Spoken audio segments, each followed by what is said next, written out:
नांदेड़ में सैलाबी बारिश से कई इलाकों में नुकसान हुआ था। जिन लोगों को नुकसान पहुंचा उन्हें फौरी इमदाद फराहम करने की मांग में इजाफा हो गया है। कांग्रेस लीडर वाजिद अंसारी ने भी सैलाब-ज़दा इलाकों का जायजा लिया और आवाम की फरियाद रसी की। वाजिद अंसारी का कहना है कि सैलाब ने आवाम की माशी और जहनी कैफियत को चोट पहुंचाई है। ऐसे में मुतासरीन को अपनी ज़िंदगी बहाल करने के लिए फौरी इमदाद की ज़रूरत है। इन्होंने इंतज़ामिया से मांग की कि फ़ौरन सर्वे कराकर मुतासरा अफराद की मदद की जाए। पिछले 3 दिनों से लगातार जो बारिश थी, बारिश के सबब कई इलाकों में मुतासिर हुए हैं।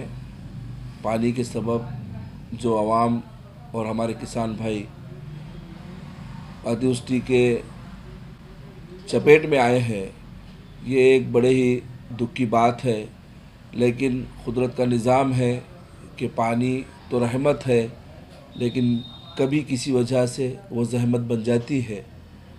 तो जैसा कि हमारे मुख्यमंत्री जी ने भी बताया है कि जल्द से जल्द इसका सर्वे हो और उनका जो नुकसान हुआ है, मैं समझना चाहता हूँ कि जैसा नुकसान हुआ है उसकी वैसी भरपाई तो नहीं हो सकती, क्योंकि बड़े ही परेशान हाल है जिनसे हमने मुलाकात की और उनके साजो सामान भीग गए।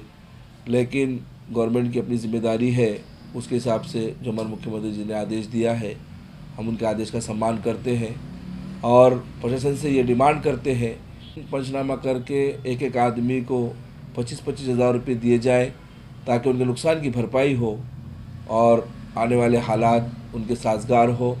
ऐसी उम्मीद मैं प्रशासन से करता हूँ।